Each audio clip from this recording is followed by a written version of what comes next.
네, 안녕하십니까. 저는 심사평가원 급여등재실 치료재료 등재부 김수진 팀장입니다. 오늘 제가 말씀드릴 부분은 치료재료의 보험 등재 및 관리 부분에 대해서 안내드리도록 하겠습니다. 일단은 제가 준비한 컨텐츠는 4가지인데요. 건강보험 제도의 개요와 그다음에 건강보험에서 치료재료의 개요가 어떠한 건지, 그리고 치료재료가 건강보험의 등재 절차는 어떻게 되는지, 그리고 치료재료의 정보 공개는 현재 어떻게 이루어지고 있는지 이 4부분에 대해서 안내드리고자 합니다. 그래서 일단 제가 준비는 이제 4챕터로 준비를 했는데요. 시간 관계상 조금 요 강의 자료로 지금 가지고 계시는 책자로 참고를 해주셨으면 합니다. 건강보험 제도의 개요는 그러니까 전반적으로 국민건강보험 제도에 대해서 안내를 하는 그런 내용의 내용이기 때문에 요거는 책자로 이렇게 참고하셔서 가름을 해주셨으면 하는 양해 말씀드리겠습니다. 그럼 제가 2번째로 건강보험 치료재료의 개요 이 부분에 대해서 말씀드리도록 하겠습니다. 일단 치료재료는 저희는 국민건강보험법에 치료재료는 이러이러한 거야 라고 명시적으로 정의된 것은 없습니다. 다만 건강보험 진료에 사용되는 소모성 재료로 식품의약품안전처장이나 또는 관련 법령에 의해서 허가 인증 또는 신고 후에 관련 규정과 절차에 따라서 복지부 장관이 인정 고시한 품목을 저희가 개념적으로 치료재료라고 정의를 하고 있습니다. 그래서 현재 밑에 보시면은 건강보험 치료재료 급여 비급여 목록표 및 급여 상한 금액표에 등재되어져 있는 현황을 보시면 의료기기법에 따른 의료기기에 이제 인공관절에 쓰는 재료라든지 스텐트 등의 등재가 되어져 있고요. 그다음에 약사법에 의약 외품에 따른 꺼즈나 반창고 등이 현재 등재가 일부 되어져 있습니다. 그리고 인체조직 안전 및 관리 등에 관한 법에 인체조직이 이제 뼈, 인대, 연골 등이 있는데요. 그것도 현재 등재가 되어져 있고요. 그 다음에 이제 기타 공산품 품목으로 수술용 방호 후드 등이 목록상에 현재 등재가 되어져 있습니다. 그러면 치료재료와 의료기기와에는 어떤 차이점이 있냐에 대해서 간략하게 말씀드리면, 앞전에서 그 의료기기 허가 쪽에 그 식약처에서 설명을 들으셨을 것 같아서 간략하게만 말씀드리면, 일단 의료기기는 더 포괄적으로 그렇게 되어져 있습니다. 의료기기법에 따른 의료기기라 함은 사람 또는 동물에게 단독 또는 조합해서 사용되는 기구, 기계, 장치, 재료 등을 포괄해서 의료기기라고 그렇게 정의를 하고 있고요. 치료재료는 이제 아까도 말씀드렸듯이 진료에 사용되는 소모성 재료로 범위가 조금 의료기기보다는 협소하게 되어져 있습니다. 그리고 치료재료 같은 경우에는 이제 건강보험 청구 코드 부여를 하기 위해서 의료기기와 마찬가지로 대분류, 중분류, 소분류로 이루어져 있지만 이제 목적 자체가 건강보험의 등재에 그거를 위해서 8자리의 코드를 부여를 하고 있고요. 그 다음에 이제 식약처에서 분류를 하고 있는 거는 품목별 분류 번호하고 허가 번호 부여를 위해서 그렇게 이제 코드 부여 체계가 약간 다름을 알 수 있습니다. 그러면 이제 치료재료가 건강보험에서 어떻게 비용 보상이 되느냐 이 부분에 대해서 말씀을 드리면, 치료재료는 기본적으로 행위 상대가치 점수에 포함해서 보상하는 걸 원칙으로 하고 있습니다. 근데 다만 장관이 별도로 인정하는 저희 치료재료 목록표에 고시되어져 있는 경우나 아니면은 건강보험 행위 급여 비급여 목록표 및 급여 상대가치 점수 행위 목록표에서 산정 지침에 어떠한 거는 별도 산정한다라고 규정되어져 있는 것을 제외하고는 기본적으로는 행위 상대가치 점수에 포함해서 보상한다로 이해를 하시면 되겠습니다. 그러면 비용 보상 예시를 제가 잠깐 말씀드리면, 행위 수가에 보상하는 형태는 상대가치 점수에 포함하는 거는 예를 들면 격리실 입원료라는 행위에 사용되는 소모품 비용은 별도 산정하지 아니한다라고 되어져 있는 경우에는 이제 그 격리실 입원료 행위료에 관련된 재료가 다 포함이 돼서 보상한다, 이렇게 이해를 하시면 될 것 같고요. 다만 행위 수가로 보상하는 것 중에서도 지금 그 예를 보시면 마스크를 사용한 경우에는 뭐 1인용, 2인용, 다인용 이렇게 해서 별도로 산정한다라고 하는 거는 행위에서 보상을 하고 있지만 일부 개별 보상으로 비용을 별도 산정할 수 있다라는 것도 예시로 보여드리고요. 그다음에 이제 저희가 기본적으로 개별 보상이 이루어지는 거는 그 치료재료 급여 비급여 목록 및 그 상한 금액 표시에 개별 보상으로 이루어진 거는 업체별 개별 제품에 대해서 상한 금액이 고시가 되어져 있는 경우에는 개별 보상을 하고 있다라고 이해를 하시면 되겠고요. 그다음에 이제 정액 수가, 정액의 형태로 보상이 되는 경우도 있습니다. 근데 정액 보상이라 함은 업체별, 품목별 또는 일회용이냐 재사용이냐 이 여부를 불문하고 시술당 정해진 일정의 금액을 산정하도록 하는 정액 보상의 형태로 비용 보상을 하고 있습니다. 가장 대표적인 정액 보상이 뭐 관절경 수술을 할 때 일정 금액을 보상한다든지 이렇게 이제 행위별의 묶음 수가로 그렇게 이해를 하시면 될 것 같습니다. 참고로 이제 현재 치료재료의 등재 현황이 어떻게 이제 되어져 있냐라고 봤을 때 일단은 22년 9월 시행 기준으로 약 3만 5천여 개의 품목이 현재 등재가 되어져 있습니다. 저희가 목록표에서 가지고 있는 거는 치료재료와 인체조직으로 각각 같은 표에 이제 등재가 되어져 있는데요. 치료재료의 경우에는 3만 2천여 개 품목이 등재가 되어져 있고 인체조직은 이제 2,300여 개 품목이 등재가 되어져 있습니다. 저희가 이제 급여로 포함해서 보는 거는 본인 일부 부담, 100대 100 미만 본인 부담, 그리고 정액 수가, 요건 다 급여로 목록에 등재가 되어져 있고요. 비급여는 한 3,100여 품목이 등재가 되어져 있습니다. 그리고 일단은 치료재료는 기본적으로 행위료에 포함되다 보니 행위료 포함 치료재료도 목록에 620여 개가 등재가 되어져 있고요.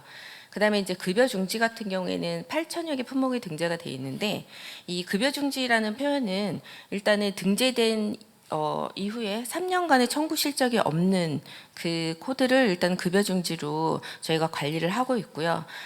나중에 이제 급여 중지 해제 요청을 하실 수가 있습니다. 그 유통량이 확인이 되는 증빙 자료를 제출하시면 저희가 급여 중지는 별도로 다시 풀어드리는 그렇게 해서 목록으로 관리를 하고 있습니다. 앞전에도 말씀드렸듯이 건강보험 분류 체계 안에서 치료재료는 A군부터 한방 치료재료인 P군 그리고 인체조직인 T군 이렇게 해서 ABCD로 해서 대분류 코드를 가지고 있고요. 뭐 해기약 검사용군, 봉합사군 이렇게 해서 쭉 등재가 되어져 있는데 여기 이렇게 현황을 보시면 봉합사나 골유압, 골고정군 이런 게 이제 많이 등재가 되어져 있고요. 중재적 시술군 그리고 일반 재료군 이렇게 해서 지금 그 등재된 현황까지 참고해서 보시면 될 것 같습니다. 그러면 이제 건강보험권에서 치료재료가 얼마만큼의 비용을 차지하고 있냐라고 봤을 때 21년 기준으로 치료재료 비용은 4조 3천억 원 정도의 규모를 가지고 있습니다. 그리고 기본 진료료나 그 진료 행위료, 약품비 대비해서 4.8%의 비율을 차지하고 있습니다. 밑에 표를 보시면 17년부터 21년까지 그 치료재료대 금액은 계속 상승하는 걸로 그렇게 확인이 되고 있습니다. 그러면 치료재료가 건강보험권에서 어떻게 등재가 이루어지는지 등재 절차에 대해서 말씀드리도록 하겠습니다. 아까 앞서서 그 행위 등재에서 말씀하셨던 기존 기술 여부 확인을 하고 그다음에 이제 기존 기술에서 신의료가 되면 신의료에서 평가를 하는 요 두 과정은 생략을 하겠습니다. 그래서 기본적으로 이제 치료재료의 결정 신청의 요건은 식약처에서 의료기기의 안전성, 유효성 심사를 거쳐서 허가나 인증, 신고를 득한 다음에 이제 그거를 바탕으로 저희 등재되어져 있지 않은 치료재료에 대해서 요양급여 대상 여부 결정 신청을 저희 심평원에서 받고 있고요. 그 결정 신청이 들어오면 저희가 이제 경제성이라든지 급여 적정성이라든지 이런 종합적인 평가를 통해서 급여냐, 선별급여냐, 비급여냐, 산정불가냐 이렇게 해서 이제 치료재료 전문 평가위원회에서 평가를 하고 있습니다. 그래서 평가가 이제 이루어지면 건강보험 정책 그 심의위원회에서 심의 의결을 통해서 최종 고시가 나는 그러한 절차를 통해서 이루어지고 있는데요. 이게 이제 저희 쪽에서 결정 신청 후에 고시일까지 행위랑 동일하게 100일의 검토 기간을 걸치고 있습니다. 앞전에서 전문평가위원회의 기능과 운영에 대해서는 말씀을 드렸기 때문에 조금 생략을 하고요. 저희 부에서 이제 운영을 하고 있는 위원회는 750 전문평가위원회 그리고 인체조직 전문평가위원회를 운영을 하고 있습니다. 그러면 이제 이 운영회에서는 요양급여 대상 여부의 평가를 하고 있고요. 그 다음에 이제 치료제로 인체조직의 상한 금액을 결정을 하고 있습니다. 그리고 급여로 결정날 경우에는 이제 선별급여로 결정날 경우에는 본인 부담률을 몇 %를 가져갈 건지 이런 거를 전문평가원에서 평가를 하고 있고요. 치료제로 같은 경우에는 매월 첫째 주 수요일에 운영을 하고 있습니다. 그래서 매달 이제 위원회를 운영을 하고 있고요. 인체조직 같은 경우에는 저희가 분기별로 1년에 한 4번 정도의 그렇게 위원회를 운영을 하고 있습니다.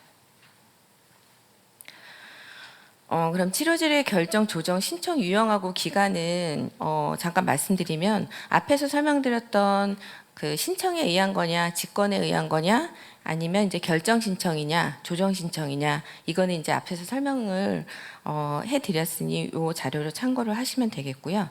그러면 이제 치료제로는 결정 신청을 행위와 마찬가지로 의무사항으로 보고 있습니다. 그래서 식약처의 허가인증 신고일, 그 다음에 인체조직 같은 경우에는 조직은행 설립 허가를 받은 날, 그리고 신의료기술 평가고시 이후에 해당 치료제료를 최초로 사용한 날, 그 요양급여 대상 또는 비급여 대상 확인 신청 결과를 통보받은 날, 그리고 희소 긴급 도입 필요 의료기기 공급 결정 통보를 받은 날로부터 30일 이내에 요양급여 여부를 신청을 하고 있습니다. 그래서 다시 한번 그냥 간략하게 말씀드리면, 신청에 의해서 저희가 검토를 하고 최종 이제 결정은 치료제로 전문평가위원회에서 행위랑 마찬가지로 이제 1단계 안전성 유연성 확인을 거쳐서 경제성 평가, 급여 적정성을 평가하는데, 그런데 이제 관련된 요소는 뭐 의학적 타당성, 그다음에 의료적 중대성, 그리고 기등재된 치료제료와의 비용 효과성, 경제성, 그다음에 환자가 비용 부담이 어느 정도 되느냐, 그리고 사회적 편익이 어느 정도 되느냐, 이런 것들을 종합적으로 치료제로 전문평가위원회에서 평가를 하고 있습니다. 그래서 이제 그 급여 대상 여부가 결정이 되면 건강보험정책심의위원회를 통해서 복지부 고시로 발령이 내서 등재 절차가 이루어지고 있습니다. 그러면 일단 치료제로 전문평가위원회의 평가 결과에 이견이 있는 경우에는 저희가 이의신청 제도를 운영을 하고 있습니다. 두 가지의 이의신청 제도를 운영을 하고 있는데요. 재평가나 또는 독립적 검토의 그 이의신청 절차를 운영을 하고 있습니다. 그럼 두 제도의 차이점이 뭐냐면, 저희가 치료제로 전문평가위원회 평가가 끝나면 신청인에게 30일 이내 통보를 해주고 있습니다. 결과에 대해서. 그러면 이제 그 결과 통보를 받은 신청인이 애초에 당초에 제출하였던 자료 이외에 내가 그 결과에 대해서 추가적인 자료가 더 있어 라고 하면 추가적인 서류를 보완해서 재평가 신청 트랙을 타고 있고요. 재평가 신청이 들어오면 60일 이내에 저희 심평원의 치료제로 등재부에서 검토를 하고요. 다시 치료제로 전문평가위원회에 다시 안건을 올리게 됩니다. 또 다른 독립적 검토라 함은, 독립적 검토 신청을 하면 이거는 이제 검토 기간이 100일이 소요가 됩니다. 이거는 이제 뒤에서 다시 제가 말씀드리도록 하겠습니다. 100일에 일단 검토 소요가 되고요. 100일 동안에 이제 검토가 끝나면 독립적 검토 보고서를 저희 심평원에 주게 됩니다. 그러면 저희가 신청인에게 통보를 하고 신청인이 그거에 대해서 이제 최종 의견 진술을 해서 저희 쪽으로 다시 주면 저희가 다시 치료제로 전문평가위원회에서 논의를 다시 하게 되는 그런 두 가지의 그 이의신청 제도를 운영을 하고 있습니다. 그러면 그 독립적 검토라 함은 치료제료 결정의 뭐 투명성, 객관성을 높이기 위해서 복지부나 건강보험정책심의위원회, 전문평가위원회, 그다음에 심평원, 그다음에 공단과 관련이 없는 그야말로 제3의 기관에서 전문가인 총괄 책임자 1인과 검토자 30인으로 구성되어져 있는 독립적 검토를 운영을 하고 있습니다. 이거는 이제 그 2012년에 한미 FTA 협정 이후에 생겨난 제도로 이해를 하시면 될 것 같습니다. 그래서 심평원과 복지부를 다 떠나서 제3의 기관에서 독립적 검토자 1인이 다시 그 안건을 검토하는 제도다라고 이해를 하시면 될 것 같습니다. 그러면 저희가 치료재료의 상한금액 산정은 어떻게 하느냐? 저희가 이제 치료재료 목록에 등재가 되어져 있는 재료는 이제 치료재료, 인체조직, 그리고 희소필수 재료 이렇게 이제 다 등재가 되어져 있고요. 각각의 상한금액 산정은 행위 치료재료 등의 결정 및 조정 기준 별표에 의해서 각각의 산정 기준에 따라 운영을 하고 있습니다. 그리고 이제 환율 연동도 저희가 조정 기준 별표에 따라서 운영을 하고 있고요. 그럼 먼저 치료재료 상한금액 산정 기준 별표 1에 따라서 보시면은 일단 내가 신청한 제품이 동일 목적 유사 재료가 등재가 되어져 있느냐, 등재가 되어져 있지 않느냐, 요 두 가지의 크게 분류를 보시면 될 것 같은데요. 등재가 되어져 있지 않은 경우에는 이제 새로운 상한 금액을 결정을 하게 됩니다. 그러면 그 결정을 하게 되는 가장 중요한 요인은 제조 수입 원가라든지 그다음에 임상적 효능 효과, 그다음에 경제성 효과 등을 입증을 할 수 있는 자료를 제출을 하셔야 됩니다. 그래서 뭐 임상적 효능 효과, 환자의 편익성을 포함한 자료를 입증할 수 있는 자료를 제출하고, 그다음에 비용 효과 분석 자료라든지, 그다음에 동일 적응증의 이제 여러 가지들과 비교를 해서 상대적으로 비용 효과가 있다라고 하는 자료, 그다음에 판매 예정가의 타당성에 대한 자료. 뭐 제조 같은 경우에는 국가를 당사자로 하는 계약에 관한 법률에 따라서 제조 원가 산출 기준에 따라서 제조 원가를 제출을 하게 돼 있고요. 그다음에 수입 원가는 수입 그 원가 수입 면장 이러한 자료들을 다 종합적으로 고려해서 상한 금액을 산정을 하고 있습니다. 그러면 내가 신청한 제품이 이미 목록 그 치료재료 등재 목록에 등재가 되어져 있다. 그런 경우에는 저희가 이제 세 가지로 분류를 합니다. 기등재되어져 있는 제품이랑 비용 효과나 또는 기능이 동등 유사하냐, 아니면 개선이 됐냐, 아니면 저하가 됐냐, 이렇게 이제 세 가지로 보고 있는데요. 기등재된 제품과 비교해서 기능 효과나 이제 기능이 동등 유사하다라고 하면 먼저 이제 선발로 등재되어져 있는 제품이 이제 100%의 상한 금액을 가지고 있고요. 차후에 들어오는 거는 기등 제품 대비해서 90%의 가격의 상한 금액을 산정을 하고 있습니다. 그리고 재평가를 실시한 경우 동일 금액이라 함은 여기서 이제 재평가는 제가 앞전에 말씀드렸던 이 재평가의 개념하고는 달리 그 치료재료가 등재를 하면 3년이 지나서 사후적으로 이제 그 등재 목록에 대해서 재평가를 해서 다시 가격 결정을 해주게 되는 그런 사후관리 제도가 있습니다. 거기에 따라서 재평가를 실시한 경우에는 동일한 그 품목군의 동일한 가격으로 그렇게 형성이 되어 있기 때문에 동일 금액으로 이제 산정을 하는 산정 기준이 있고요. 그다음에 내가 신청한 제품이 기등 제품에 비해서 확실히 개선이 됐어. 라고 하는 경우에는 이제 가치 평가를 통해서 가산을 적용받을 수 있는 제도가 있습니다. 그리고 이제 여기서 저하로 저희 분류된 거는 저희가 저하로 보통 평가는 하고 있지는 않습니다. 그래서 아까 제가 이제 말씀드린 부분 중에 하나가 기술 개발 노력 가산에 대해서 저희가 가산을 일부 줄 수 있는 산정 기준이 있는데요. 이거 같은 경우에는 이제 뒤에서 말씀드리겠지만 가치평가 제도는 그 획기성 가치평가냐 아니면 기술계량 가치평가냐 이러한 자료들을 입증할 수 있는 자료를 통해서 가치평가를 받아야 되는데 그런 자료까지는 이제 준비는 할 수는 없지만 기술 개발에 대한 노력에 대해서 그럼 정부에서 5%의 가산을 정해주는 제도가 있는데요. 이거는 이제 해당 제품이 보건 신기술 인증을 받았거나 정부로부터 수상한 제품이라든지 아니면 정부의 그 R&D 지원을 받아서 개발한 치료 재료 이든지 아니면 복지부 장관이 지정한 연구중심 병원 또는 임상시험센터나 임상 그 시험 기관에서 임상 시험을 하고 임상 자료를 제출한 경우에는 저희가 서류를 통해서 검토를 해서 등재일로부터 3년간의 5%의 가산을 적용해주는 그런 제도도 운영을 하고 있습니다.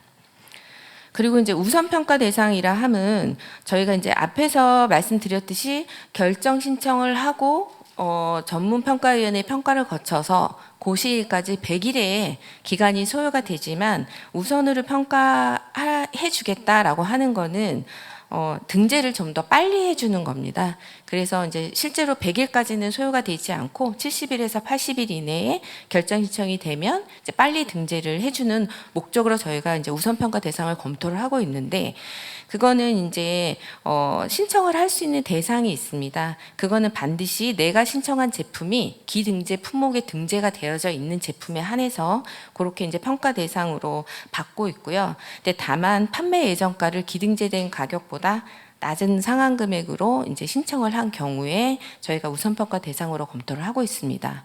그리고 내가 신청한 재료가 등재 목록에 비급여로 등재가 되어져 있는 경우, 그다음에 이제 소정 행위에 포함되어져 있는 재료를 신청할 경우, 이렇게 이제 세 가지의 신청 대상을 통해서 저희가 우선 검토해서 고시를 빨리 내주고 있습니다. 앞에서 제가 잠깐 말씀드렸듯이 그러면 가치 평가를 이제 운영을 하고 있는데요. 이거는 이제 기본적으로 기등재된 제품과 비교해서 내가 입증 자료를 이제 제출을 해야 됩니다. 근데 이제 임상적으로 유용하다.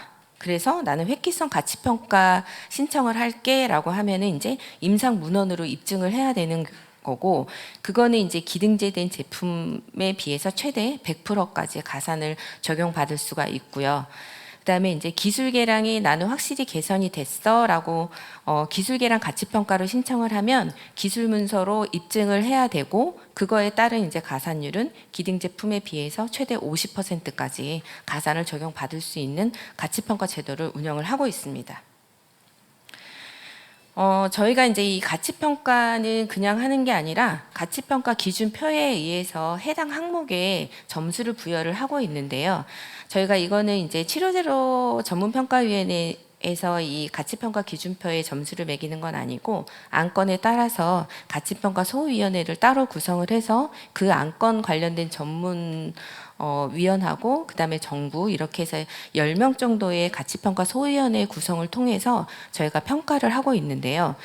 획기성 가치평가 기준표랑 기술개량 가치평가 기준표를 보시면 크게 세 가지의 꼭지가 있습니다. 임상적 유용성, 비용 효과성, 기술 혁신, 이렇게 세 가지의 범주로 나눠져 있는데요. 다만 차이점이 뭐냐면 획기성 가치평가 같은 경우에는 임상적 유용성 부분에서 효능 효과가 개선이 됐냐, 부작용 개선이 됐냐, 그래서 환자의 삶의 질이 개선이 됐냐, 이 항목을 이제 획기성 가치평가에서는 평가를 하고 있고요.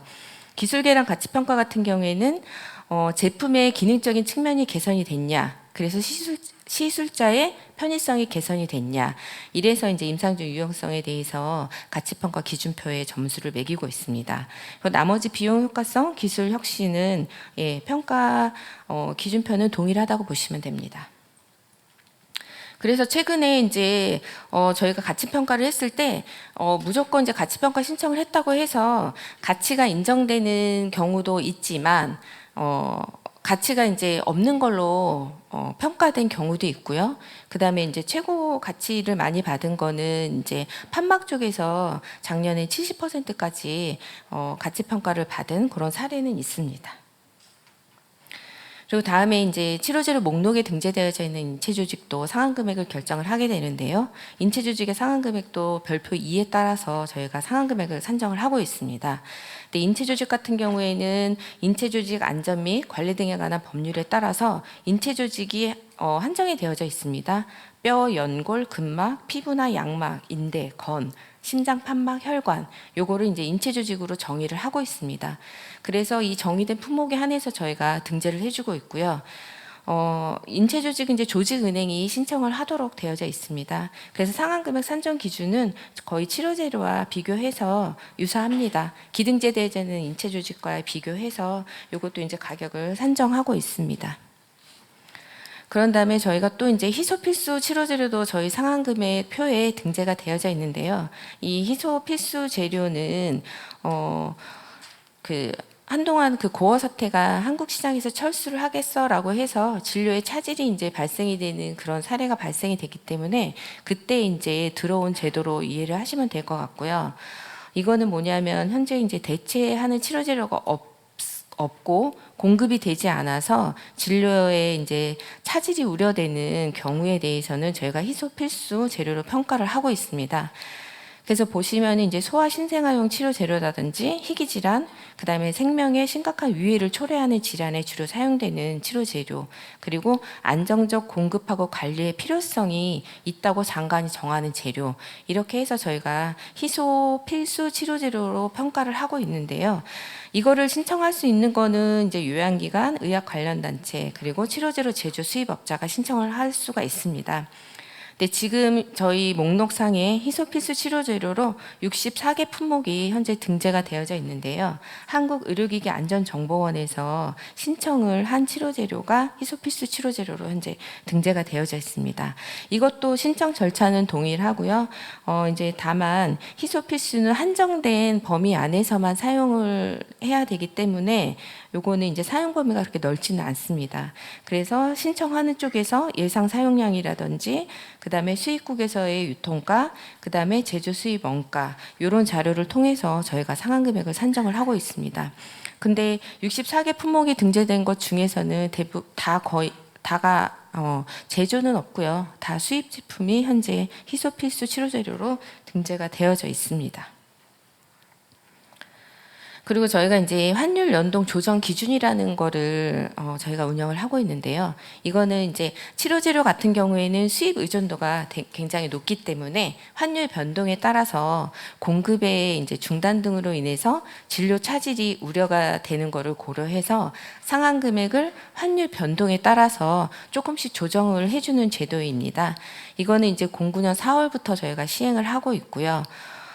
연 2회로 시행을 하고 있습니다. 4월하고 10월에 미국 달러 기준으로 이제 6개월 동안의 그 평균 환율 그 금액을 이제 반영을 해서 조정을 하고 있는데요. 현재 보시면은 이제 0등급 기준이 환율이 1,100원에서 1,200원 미만을 0등급으로 보고 있고요.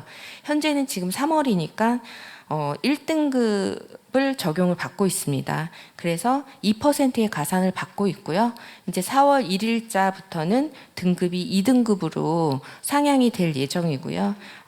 그 환율이 1,300원 이상이 됐기 때문에 2등급에 적용을 받게 되면 지금 기등재되어져 있는 금액에 이제 4%의 가산을 더 하게 됩니다. 이거는 이제 수입 제조 구분 없이 저희 급여 품목에 등재되어져 있는 품목을 전체 대상으로 하고 있습니다. 그래서 4월 1일부터는 2등급의 4%의 조정률을 반영할 예정으로 있습니다.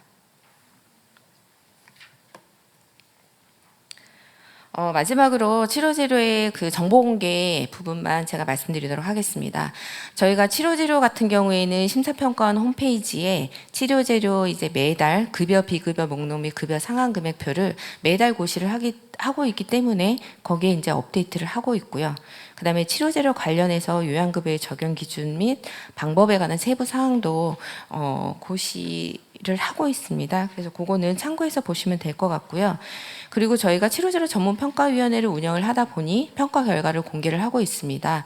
거기서 공개하고 있는 내용은 회의 일시 그리고 회의 참석한 위원 이름 그리고 심의 결과 이런 것들을 공개를 하고 있으니 참고해서 보시면 될 것 같고요. 그다음에 이제 앞에서 행위 쪽에서 설명하셨던 거하고 동일합니다. 저희도 사전 상담제를 운영을 하고 있고요. 홈페이지를 통해서 신청을 하시면 저희가 사전 상담을 하고 있습니다. 그리고 이제 거의 동일합니다. 행위에서도 이렇게 공개하고 있는 것과 저희가 유사하고요.